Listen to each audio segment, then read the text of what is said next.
Selamat siang semuanya. Pertama-tama saya mengucapkan puji dan syukur atas berkat dan karunia yang Maha Kuasa boleh kasih kepada kita sehingga kita boleh ada sampai saat hari ini.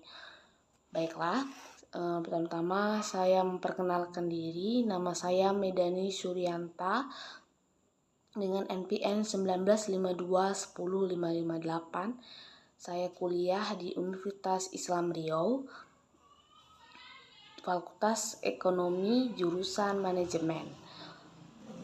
Pada kesempatan siang hari ini, saya ingin membuat video untuk menjawab pertanyaan dari bab 3 dari 3 bab. Yaitu saya memilih bab 3, bab 6, bab 7 untuk memenuhi ujian UAS MSDM Internasional. Baiklah, langsung saja. Bab 3 nomor 1, mengapa perusahaan harus memperhatikan pengelolaan karyawan dengan adil? Jawab, karena pengelolaan karyawan dengan adil pada prinsipnya adalah menyeimbangkan hak dan kewajiban manajemen serta karyawan menetapkan kebijakan dan prosedur di mana karyawan dapat meninjau tindakan manajemen seperti yang dilakukan Coach adalah salah satu cara memelihara keseimbangan tersebut, khususnya di mana karyawan tidak memiliki wakil serikat dan corporate publisitas dan juga manajer profesional, SDM dan semua karyawan memainkan peran penting dalam memastikan bahwa sumber daya manusia dikelola dengan adil. Secara bersama-sama mereka menetapkan kebijakan kerja, prosedur dan tindakan yang dilakukan sehingga keputusan penting dalam masalah karyawan dibuat dengan seadil-adilnya, menghormati hak dan kewajiban karyawan dan pengusaha. Itulah mengapa perusahaan harus memperhatikan pengelolaan karyawan dengan adil. Soal nomor 2, mengapa sistem peninjauan kelompok pada course briefing company bekerja dengan baik? Jawab, karena sistem ini dirancang untuk menampung keluhan karyawan dan mengajak para kolegan karyawan ikut ambil bagian dalam menilai kebablasan keluhan tersebut, dan juga sistem ini dapat menguntungkan kedua pihak, baik karyawan maupun manajemen. Sistem ini akan mencangkup dengan pendapatan segala bentuk sesuai disiplin termasuk peringatan pertama, peringatan terakhir, skorsing tanpa gaji, dan pemutusan hubungan kerja. Dengan adanya peninjauan ini, coach tidak pernah mengalami kekalahan dalam sidang pengadilan mengenai masalah penegakan sanksi disiplinnya. Soal nomor 3, apa yang dimaksud dengan employment at will doctrine? Jawab, employment at will doctrine adalah doktrin sah undang-undang umum yang sudah berusia berabad-abad berdasarkan pada perbedaan yang sudah amat tua antara tuan bisnis yaitu pemilik dan manajer dan pelayanan bisnis yaitu karyawan, yang mengatakan bahwa kalau ada menerima suatu pekerjaan untuk dikerjakan bagi sebuah perusahaan yang tidak Anda miliki, ikatan kerja Anda biasanya atas kehendak. Soal nomor 4, bagaimana Anda membedakan pemecatan yang adil dengan pemecatan yang tidak adil? Jawab, pemecatan yang adil adalah pemecatan yang disetujui oleh kedua belah pihak, manajer dan karyawan, yang tidak dirugikan satu sama yang lain, di mana pemecatan ini disetujui oleh karyawan. Sedangkan pemecatan yang tidak adil adalah penghentian kerja tanpa sebab yang bisa bersifat umum. Dengan kata lain, pemutusan kontrak kerja dengan keputusan manajer dan yang tidak memenuhi persyaratan yang disyaratkan oleh hukum agar pemecatan dianggap tepat. Soal nomor 5, kebijakan dan prosedur apa yang Anda rekomendasikan supaya perusahaan berbuat adil dalam usaha mereka mengurangi jumlah karyawan yang memutuskan hubungan kerja?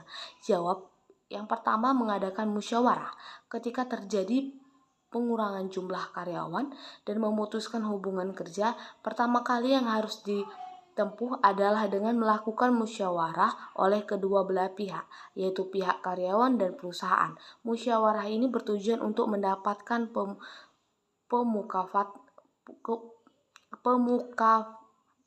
pemufakatan yang dikenal dengan istilah bipartit. Melalui musyawarah ini, kedua belah pihak melakukan pembicaraan untuk menemukan solusi terbaik untuk perusahaan maupun karyawan. Yang kedua, memberikan uang pesangon. Jika terjadi pemutusan hubungan karyawan, perusahaan wajib memberikan uang pesangon atau uang penghargaan masa kerja yang seharusnya diterima oleh karyawan. Soal nomor 6, perilaku macam apa yang termasuk pelecehan seksual? Bagaimana organisasi mencegah perilaku semacam itu agar tidak terjadi? Jawab, perilaku yang termasuk pelecehan seksual yaitu ejekan rasial, lelucon porno, dan ejekan kesukuan. Cara organisasi mencegah hal ini seperti ini adalah dengan cara buat prosedur pelaporan untuk digunakan karyawan yang dilecehkan dan untuk membuat prosedur untuk menjelaskan tujuan pelecehan, dan organisasi memberikan kesempatan pada karyawan yang dituduh melakukan pelecehan memberikan penjelasan sesegera mungkin. Nomor 7, apa isu utama yang berhubungan dengan hak menjaga privasi karyawan? Jawab, isu utamanya adalah tidak bolehnya privasi seorang karyawan dibocorkan oleh perusahaan karena hak menjaga privasi karyawan adalah hak untuk menyimpan informasi mengenal diri sendiri. Bab selanjutnya yaitu bab 6, nomor 1, bagaimana kalian menggunakan kelompok kerja dengan bisnis Aetna Live and Casualty. Jawab, pada bisnis Aetna Live and Casualty, kelompok kerja harus membantu mengurangi birokrasi, konsisten dengan falsafah kemitraan dalam mengelola sumber daya manusia. Kelompok kerja membantu para manajer dan karyawan memutuskan tugas-tugas baru yang mana dapat ditambahkan pada kerja seseorang dan bagaimana cara memberikan kompensasi padanya tanpa harus menunggu otoritas dari unit sumber daya manusia terpusat. Konsekuensinya, baik manajer maupun karyawan semakin terlibat dalam keputusan manajemen SDM. Soal nomor 2, apa perbedaan antara uraian tugas, job description, spesifikasi tugas? Jawab, uraian tugas, job description merupakan uraian atau catatan yang menjelaskan gambaran tugas secara tertulis yang berisikan dari bentuknya suatu jabatan atau tugas. Uraian atau catatan ini berisikan informasi fungsi tugas, tanggung jawab, dan wewenang yang harus dilakukan terkait dengan pemegang jabatan. Hal tersebut menjelaskan bagaimana gambaran tugas karyawan secara rinci. Spesifikasi tugas merupakan suatu spesifikasi atau persyaratan jabatan yang harus dipenuhi oleh calon pencari kerja untuk bisa masuk menduduki jabatan dalam perusahaan. Spesifikasi atau persyaratan ini berkait dengan latar belakang pendidikan, kompetensi dan kemampuan, atau hal lain yang berkaitan dengan jabatannya nanti. Soal nomor 3, apa keuntungan dan kerugian dari penelitian waktu dan gerak? Jawab, keuntungan penekan waktu dan gerak memungkinkan dapat meningkatkan proses dan optimalisasi optimalisasi kinerja. Metode kerja yang lebih baik meningkatkan efisiensi yang mengurangi kelelahan pada pekerja. Pendekatan waktu dan gerak juga dapat meningkatkan perencanaan dan alokasi sumber daya. Kerugian pendekatan waktu dan gerak memungkinkan untuk kerja tertentu memerlukan biaya yang mahal dan waktu yang lama. Terkadang menyulitkan komunikasi antar karyawan, terutama untuk mereka yang memiliki jadwal yang berbeda, dan menambah beban tugas dalam mengawasi catatan jam kerja karyawan. Nomor 4, soal nomor 4 pertanyaannya, sekalipun ada kurang pendekatan dan manajemen ilmiahnya Taylor dan manajemen dalam perusahaan, mengapa perusahaan dewasa ini memiliki suatu pemahaman yang kuat mengenai gerak dasar yang membentuk banyak pekerjaan? Jawab, studi waktu dan gerak ini membuat Taylor menyimpulkan bahwa orang-orang tertentu dapat bekerja lebih efisien daripada yang lain. Ini adalah orang-orang yang harus dicari oleh manajer untuk dipekerjakan jika memungkinkan. Oleh karena itu, memilih orang yang tepat untuk pekerjaan ini adalah bagian penting lain dari efisiensi tempat kerja. Prinsip teori manajemen ilmiah Taylor dipraktikkan secara luas, dan kerjasama yang dihasilkan antara pekerja dan manajer akhirnya berkembang menjadi kerja tim. Sementara Taylorisme dalam arti murni tidak banyak dipraktikkan saat ini. Manajemen ilmiah memang memberikan banyak kontribusi signifikasi bagi kemajuan praktik manajemen. Hal ini memperkenalkan proses seleksi dan pelatihan yang sistematis, menyediakan cara untuk mempelajari efisiensi tempat kerja, dan mendorong gagasan desain organisasi yang sistematis. Soal yang kelima, apa pentingnya pertimbangan hukum dalam analisis jabatan? Pertimbangan hukum dalam analisis jabatan perlu dilakukan guna memberikan manfaat mengenai praktik-praktik analisis jabatan mereka. Perusahaan dapat memenuhi dua tujuan yang cocok: kepatuhan pada hukum dan pengembangan landasan informasi sehat yang digunakan untuk membuat sistem manajemen SDM yang efektif.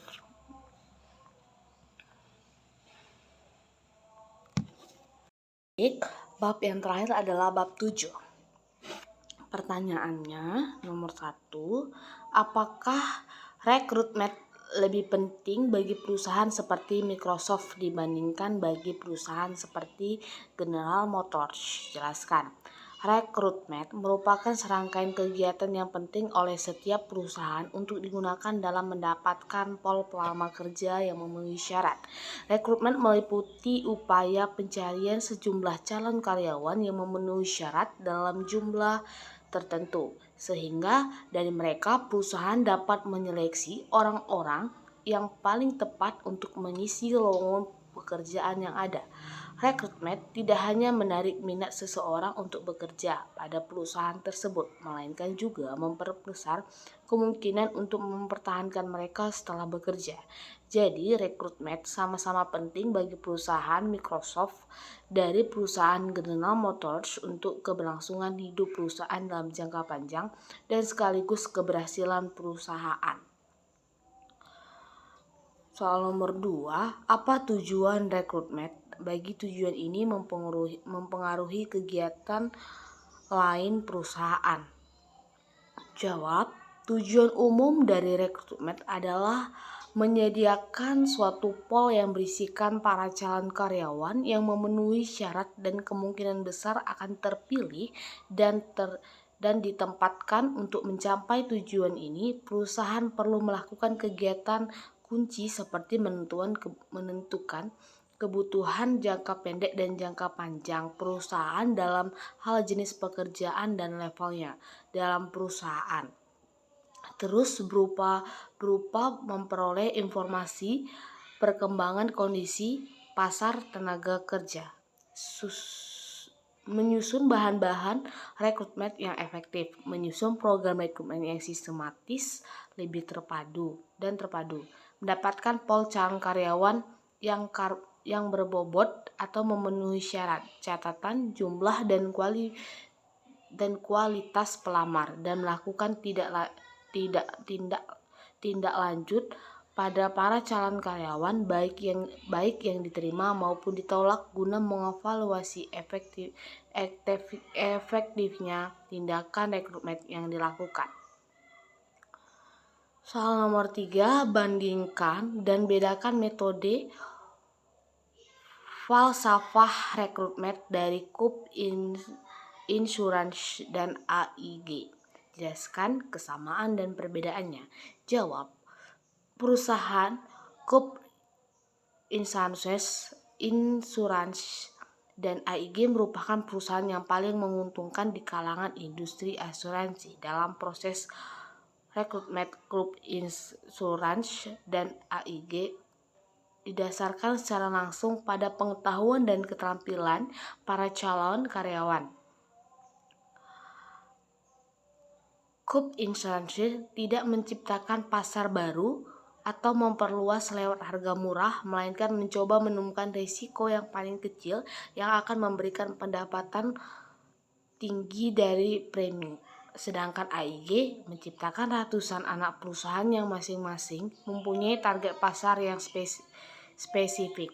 Coop Insurance merekrut dengan mendatangi perguruan tinggi termuka dan menerima para lulusan tanpa melihat bidangnya, yang memiliki keterampilan komunikasi dan antar pribadi yang bisa membentuk keterampilan spesifik dalam bidang asuransi. Sedangkan AIG merekrut staf yang terdiri dari ahli industri dari perusahaan-perusahaan lain dan tenaga operasionalnya dari perusahaan saingnya.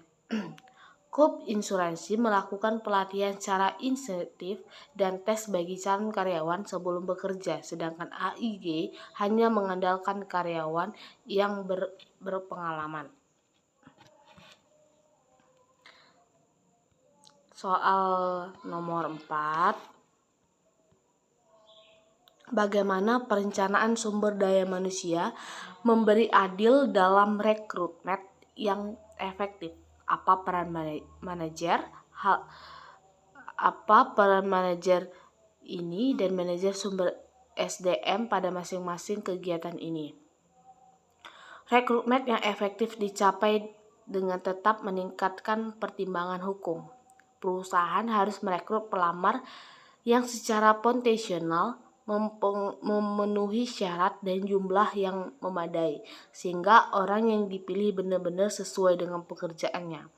Kecocokan ini akan dijamin bahwa orang tersebut akan dapat menjalankan pekerjaan secara efektif dan tidak keluar dari perusahaan. Manajer lini berperan sebagai 1. Mengidentifikasikan lowongan kerja saat ini dan masa mendatang, menyusun deskriptif tentang tugas kerja dan keahlian dan diperlakukan untuk mengisi jabatan. Yang ketiga, melakukan wawancara dengan para pelamar kerja. Yang keempat, bekerja dengan profesional SDM mengenai kesamaan kesempatan kerja dan keanekaragaman angkatan kerja. Yang kelima, membantu mengidentifikasi karyawan terbakat yang potensial untuk promosi dan staffing di masa depan. Manajer sumber daya manusia berperan sebagai 1. Menggunakan informasi dari manajer lini untuk menyiapkan kegiatan rekrutmen. Yang kedua, mengembangkan sumber daya dan metode rekrutmen untuk menentukan jumlah pelamar yang memenuhi syarat. Yang ketiga, menjamin bahwa pertimbangan kesamaan kesempatan kerja telah dipenuhi dan keanekaragaman angkatan kerja telah dikelola secara efektif. Yang keempat, menyusun dan memelihara rencana suksesi dan bagian penggantian. Pertanyaan yang kelima, mengapa sejumlah perusahaan banyak menggunakan sumber luar sementara sejumlah lain mencari calon dari dalam?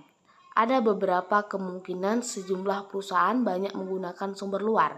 Di antaranya, kemungkinan tidak mendapatkan orang yang paling memenuhi syarat, dari dalam perusahaan. Dengan sumber luar, lebih mungkin berhasil mendapatkan calon karyawan yang paling memenuhi syarat, dan alasan lain seperti sumber dari dalam menolak untuk dipromosikan karena alasan pribadi, seperti keinginan tetap bertahan pada lingkungan kerja yang tidak akrab.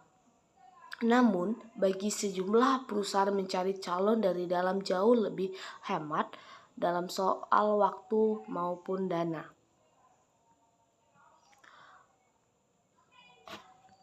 Pertanyaan yang keenam, rekrutmen tidak saja meliputi pelamar dalam jumlah yang tepat, tetapi juga jenis pelamar yang sesuai. Apakah sejumlah sumber rekrutmen lebih kaya daripada yang lain? Apakah sumber-sumber tersebut menghasilkan lebih banyak informasi tentang pelamar? Jawabnya, sebagai contoh, suatu penelitian yang melibatkan sejumlah perusahaan besar mendapati bahwa para mahasiswa umumnya tertarik pada perusahaan yang menyediakan informasi lebih banyak dalam iklan lowongan pekerjaan. Jika sumber rekrutmen tersebut menjelaskan mengenai perusahaan, pekerjaan, dan tunjangan, para mahasiswa lebih tertarik untuk melamar. Penelitian lain menemukan bahwa para pelamar yang memperoleh informasi dari kedua sumber informasi dan formal memiliki pengetahuan lebih banyak mengenai pekerjaan yang ditawarkan dibandingkan mereka yang mendapatkannya hanya dari satu sumber saja. Dan sumber informasi mungkin justru memberikan informasi yang lebih akurat. Pertanyaan yang ketujuh, bagaimana lingkungan hukum mempengaruhi rekrutmen? Positif dan negatif atau negatifkah pengaruh terhadap perusahaan? Jawab, pertimbangan hukum memainkan peran penting dalam proses rekrutmen dan penerimaan. Pertimbangan hukum memberikan dapat positif bagi para pelamar terkait penerapan kesempatan kerja yang adil bagi semua pelamar tanpa memandang umur, jenis, kelamin, ras, warna kulit, asal negara, kewarganegaraan, cacat fisik, dan lain-lain. Penerapan hukum juga membantu menghindari tingkat diskriminasi. Program tingkat arifmatif atau AAPS bertujuan untuk menjamin representatif yang profesional dan adil terhadap calon karyawan atas dasar ras, etis, warna kulit, daerah asal, jenis kelamin, dan cuaca dan cacat fisik. Program ini umumnya tumbuh dari 3 kondisi, yakni kontrak federal, diskriminasi masa lalu, dan kegiatan sukarela. Soal yang ke-8, bagaimana kegiatan rekrutmen mempengaruhi kemajuan tenaga kerja suatu perusahaan? Mencapai keragaman tenaga kerja dalam suatu perusahaan bukan hanya tujuan yang mulia dan terkait dengan kepatuhan. Perusahaan yang dapat secara efektif merekrut dan mengelola tenaga kerja yang beragam memiliki keunggulan kompetitif yang jelas. Kemajemukan tenaga kerja dalam suatu perusahaan dapat memberikan keuntungan yang besar seperti mengurangi pemikiran homogen dan manfaat dari potensi orang-orang bertalenta dengan latar belakang, ide atau sudut pandang berada cenderung memecahkan masalah lebih cepat dan memacu inovasi. Forbes Insigne keragaman tenaga kerja sebagai pendorong utama inovasi internal dan pertumbuhan bisnis. Profesor Neal dan rekan mengemukakan bahwa keragaman tenaga kerja menciptakan kinerja yang lebih baik untuk pengembangan produk dan menciptakan pasar baru. Soal yang ke-9,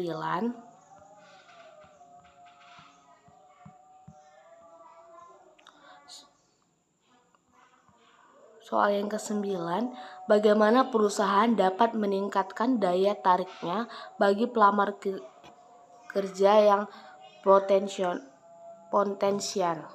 potensial. Jawab, untuk menarik para calon karyawan yang potensial dan berbobot secara efektif, perusahaan perlu memahami perilaku dan preferensi tenaga kerja yang berbeda-beda. Perusahaan perlu menyediakan informasi lebih banyak dan iklan lowongan pekerjaan. Iklan tersebut harus menjelaskan mengenai perusahaan, pekerjaan, dan tunjangan agar meningkatkan daya tarik bagi para pelamar. Perusahaan juga perlu menyeimbangkan perusahaan pesat teknologi yang tetap selalu memperhatikan metode rekrutmen mereka serta sumber daya manusia untuk memastikan bahwa keterampilan yang diperlukan terpenuhi. Pertanyaan yang ke-10, bagaimana perusahaan dapat meningkatkan kemungkinan pelamar tetap bertahan setelah diterima? Untuk meningkatkan kemungkinan pelamar tetap bertahan setelah diterima, perusahaan perlu melakukan praktek-praktek sebagai berikut. Yang pertama, pengarahan. Dalam proses rekrutmen, perusahaan melakukan pratinjau pekerjaan yang realistis. Hal ini akan memiliki efek positif pada retensi pelamar yang diterima.